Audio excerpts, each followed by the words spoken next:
We're here in Forest Park with Astrid the owl. She can see us, but we can't see her. And we've been tracking Astrid's movements for the last year in order to begin to build a picture, a scientific picture of how an apex predator can operate and function in an urban park. So it would be October 2021, we put a transmitter on her. And for the next a little over a year, she gave us some great information. This is the actual radio that we would use to find the animals in the park.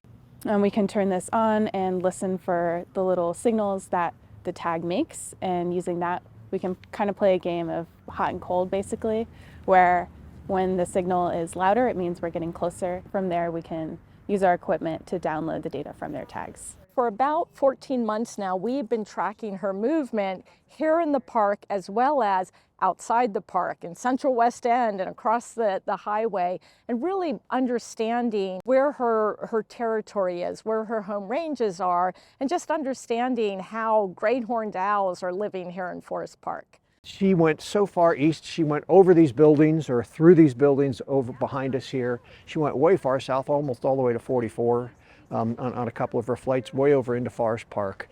So it was pretty amazing to see how far that she went to forage to find her prey. Forest Park Living Lab is collaborative of 6 different partners. We have the St. Louis Zoo, Washington University in St. Louis University, Forest Park Forever, the World Bird Sanctuary, and NGREC, which is the National Great Rivers Research and Education Center. Forest Park Living Lab really grew out of the St. Louis box turtle project, and after years of chasing one crazy little species, we've moved into going across reptiles and fish and mammals and birds. And so to amass more animals within our data set, to not just follow Astrid, but to include other bird species and get a real feeling for how these animals are interacting with each other, using the environment, and getting a real health assessment across all these,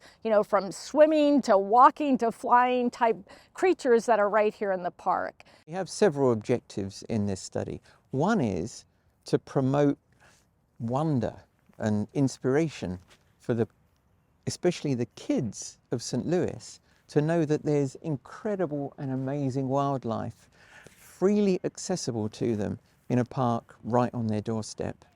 And we're interested in working with Forest Park Forever to try to help them understand the ecology of the community of Forest Park and to evaluate the restoration efforts and the conservation potential of the park.